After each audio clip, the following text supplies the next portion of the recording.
There are two kinds of fathers who love their sons too much. The first kind knows it and feels guilty about it.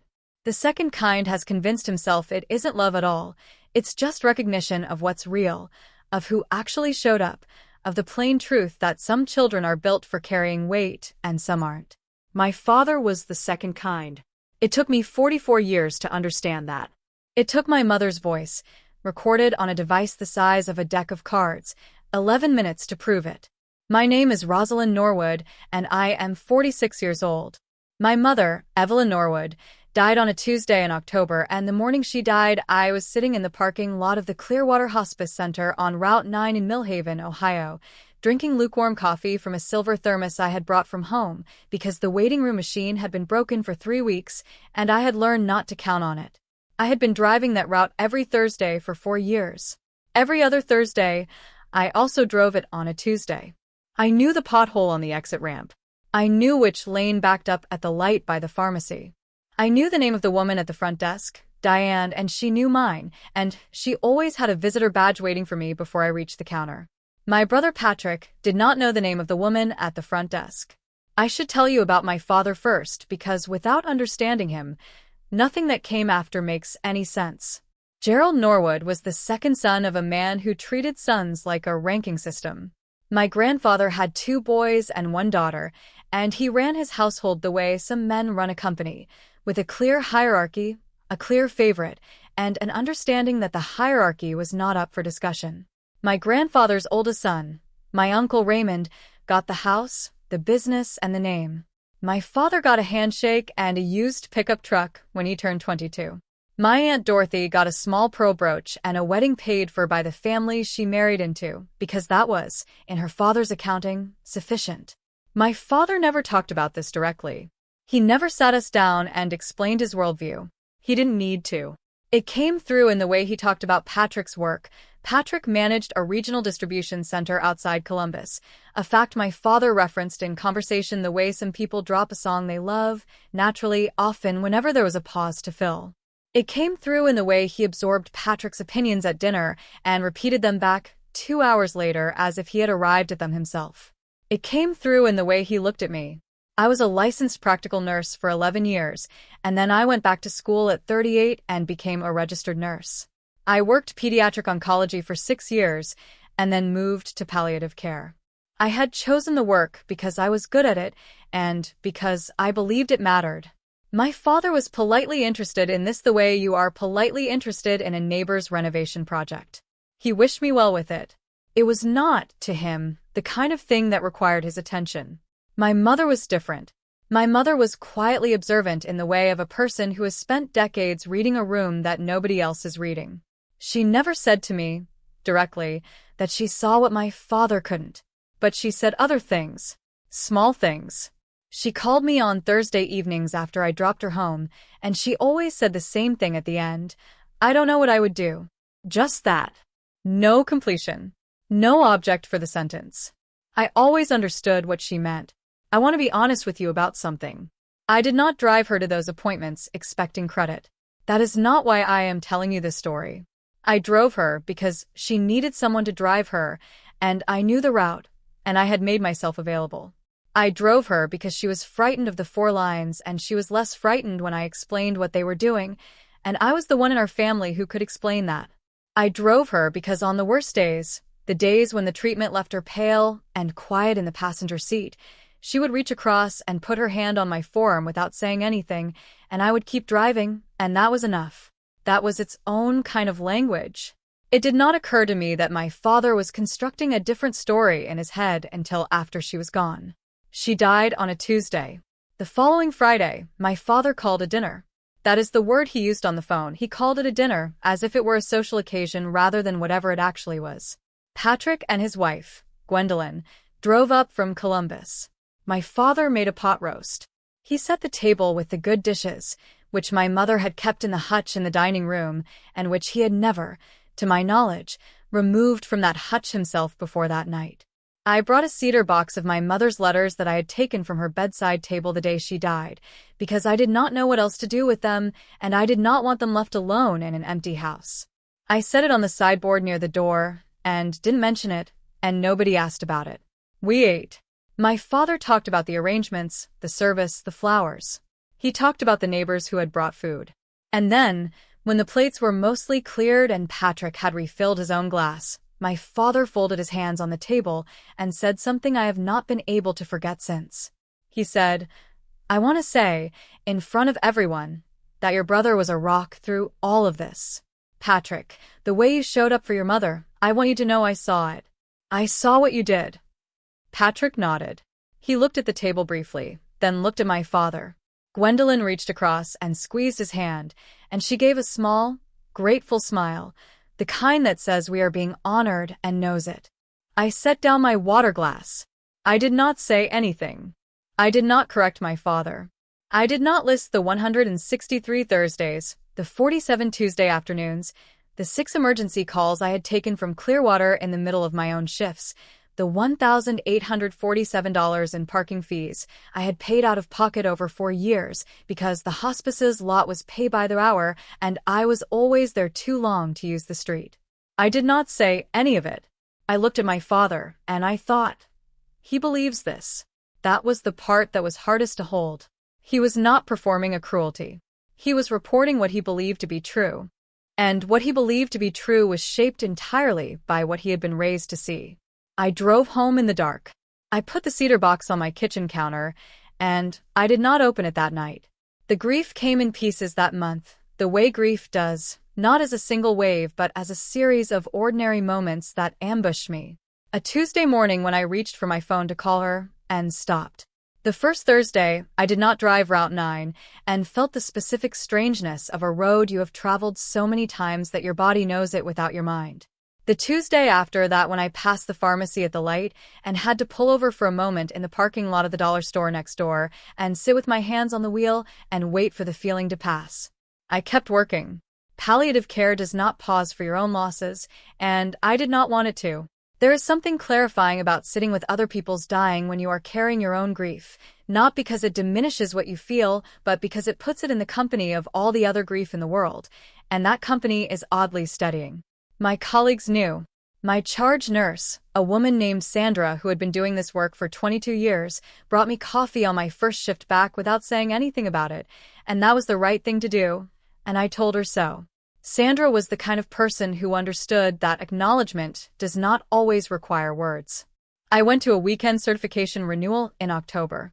I drove 2 hours each way on a Saturday and Sunday and sat in a hotel conference room with 11 other nurses, and I was glad both days to be somewhere that had nothing to do with dining rooms or Millhaven or pot roast.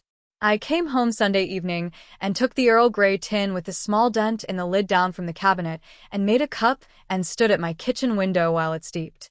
My mother had given me that tin 3 Christmases ago. She had ordered it from a shop she had found in a catalog, and she had wrapped it in brown paper with a piece of twine. I had thought at the time that it was a small gift. I had not understood yet that she gave gifts the way she gave everything, with precision, with intention, with a knowledge of what you actually needed that she expressed only sideways, only in the grammar of objects. I thought about Patrick that night.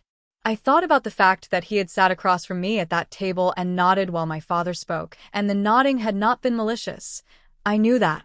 Patrick was not a bad person.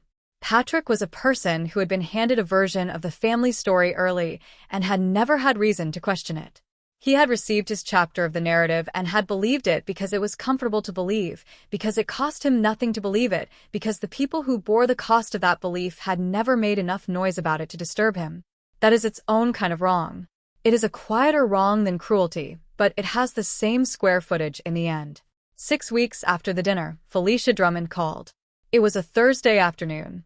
I was in my car in the Clearwater parking lot, not because I had gone there deliberately, but because I had driven past the exit on Route 9 out of 4 years of muscle memory and had taken the turn before I'd made any decision about it, and by the time I understood what I had done, I was already pulling in. I sat there for a moment.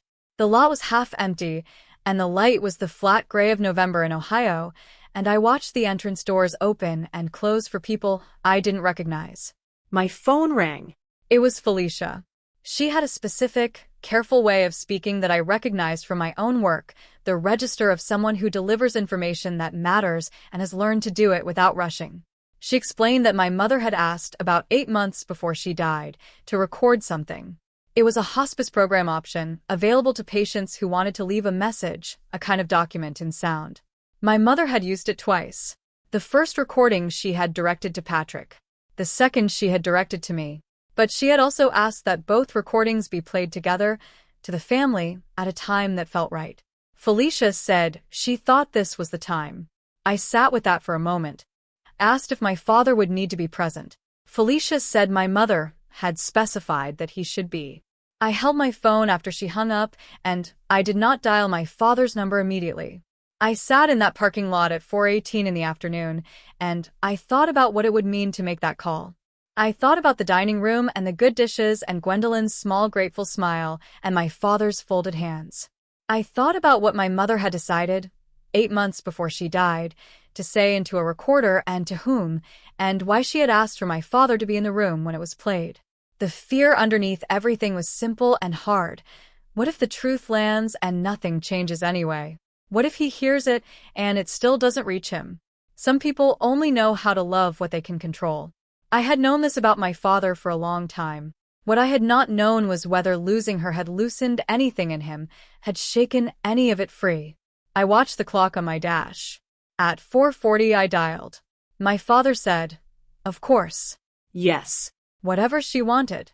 He sounded, for a moment, like himself before the ranking. He sounded like a man who had loved her. The dinner at my father's house the second time was quieter than the first. It was a Saturday. Patrick and Gwendolyn drove up again. I arrived at 6 p.m., and the good dishes were not on the table. The table had been cleared except for 4 water glasses and a box of tissues my father had placed in the center without comment, which told me he understood, at some level, what was about to happen. Felicia Drummond arrived at 6:15. She was a small woman in her late 50s, with a composed and unhurried manner and a canvas tote bag over one shoulder. She shook my father's hand and introduced herself, and then she set a small digital recorder on the cleared table between the water glasses. She explained briefly that my mother had made 2 recordings. The first was addressed to Patrick. The second was addressed to me. She would play them in the order my mother had recorded them. We could take as long as we needed between them. She pressed play. My mother's voice came out of that small device and filled the dining room, and I could not have prepared for what it did to me even though I had known it was coming. Her voice, her exact cadence, the way she elongated the first syllable of Patrick's name, slightly, the way she always had. She told him she loved him. She told him she was glad he had a good life, a steady life, a wife who suited him. She told him she hoped he would be kind to his children when he had them, kinder than the kindness he had been shown by the men before him. That sentence landed somewhere visible in Patrick's face. He looked at the table. Then Felicia pressed play on the second track. My mother said, "Rosalind." Then she was quiet for a moment, and in that pause I could hear the ambient hum of the infusion room at Clearwater, the particular background noise of that building on a Thursday afternoon, the sound I knew the way you know the sound of your own kitchen. She said, "Every Thursday. For years. You think I didn't notice? I noticed every single Thursday. I noticed who drove me to every appointment. I noticed who sat with me when the bag was draining and held my hand without being asked. I noticed who called Diane at the front desk by name. I want your father to hear this. I want him to hear it from me, since I couldn't make him see it while I was there to ask him." She paused again. Then she said, "Ask her, Gerald. Ask Rosalind, where she's been every Thursday for 4 years. Ask her, and then listen to the answer." The recording ended. Felicia reached out and pressed stop. She folded her hands in her lap and did not look at anyone in particular. My father picked up his water glass. He set it back down without drinking. Patrick said nothing. Gwendolyn looked at her hands. The room was entirely quiet in the way of a room where everyone is waiting for someone else to speak first, and no one wants to be that person, and the silence stretches until it becomes its own kind of answer. My father looked at me. I looked back at him. I did not say, "I told you so." I did not say, "Do you see it now?" I did not perform anything.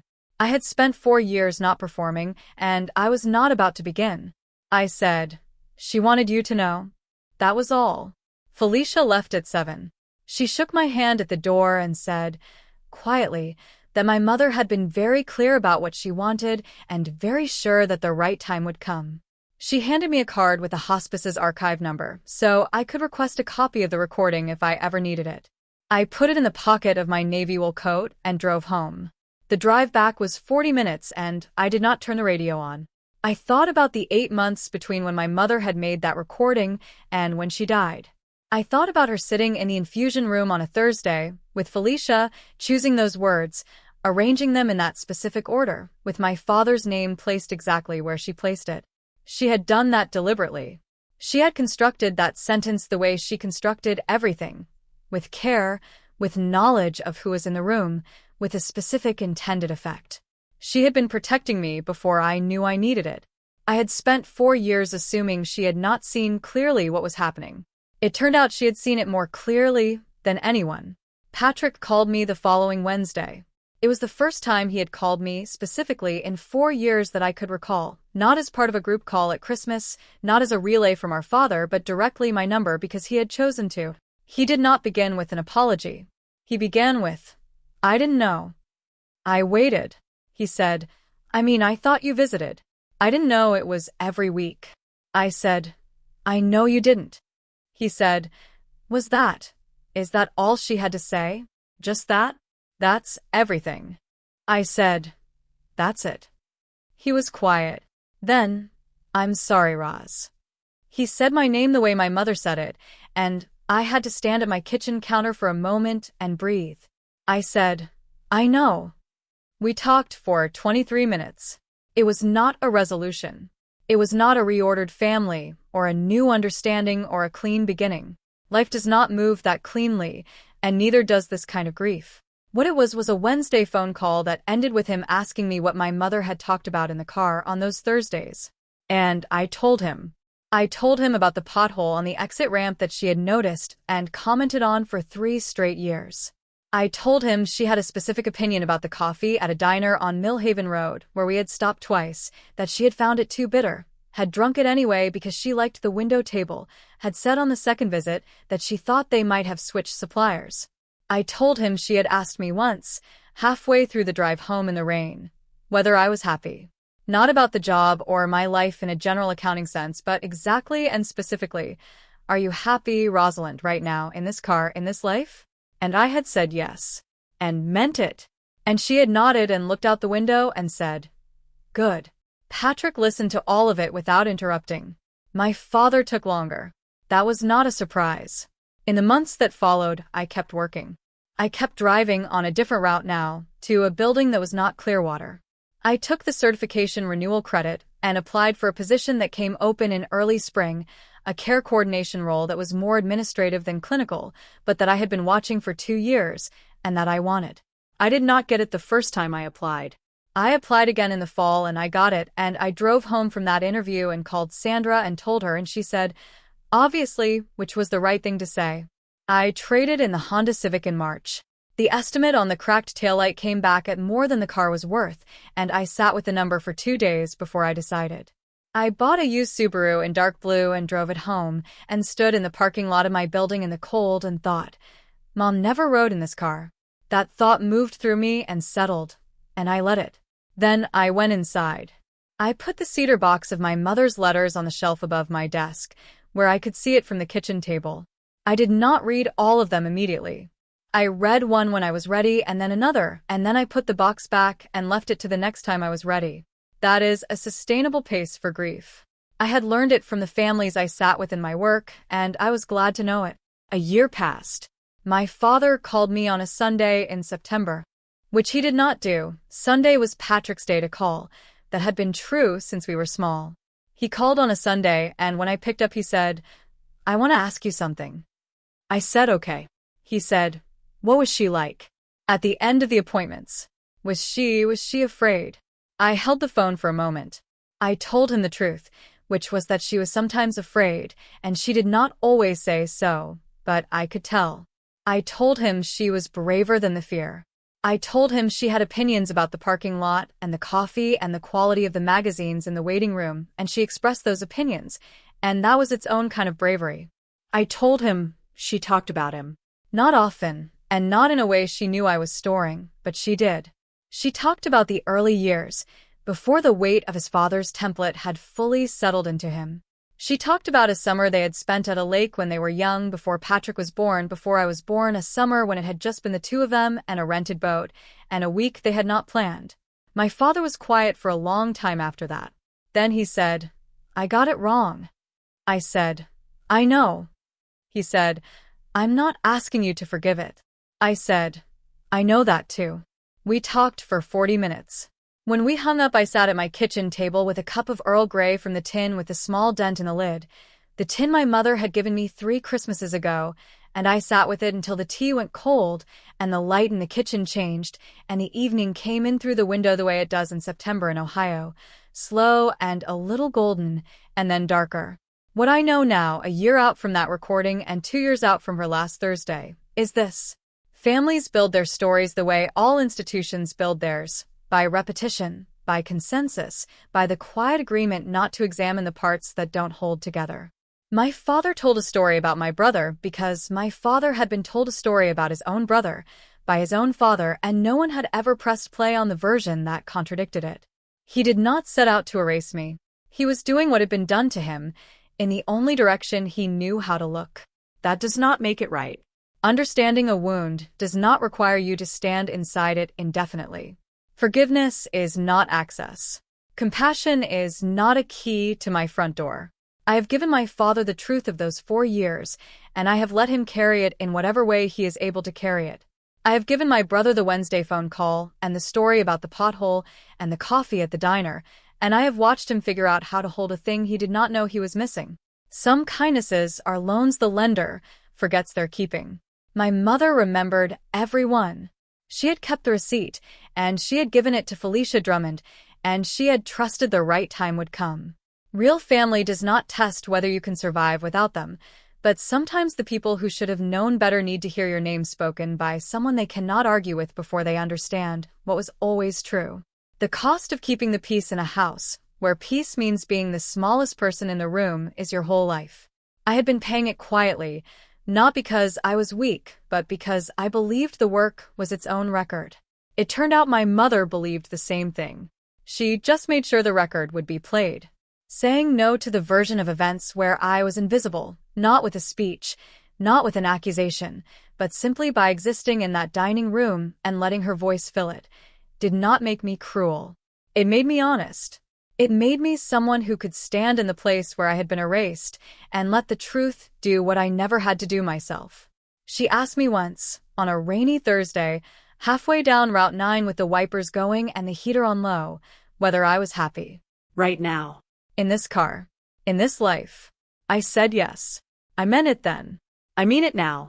If the people who are supposed to see you finally hear your name in a room where the truth is playing, and even then they need a year and a Sunday phone call to find their way to you, I want you to ask yourself something. Not whether you should have made more noise. Not whether you gave too much. But this. In all those Thursdays, in all those drives, in all that quiet, did you know that what you were doing was real? Did some part of you know the road and the route, and Diane at the front desk and your mother's hand on your arm in the passenger seat? Did you know that was enough? Because it was. It always was.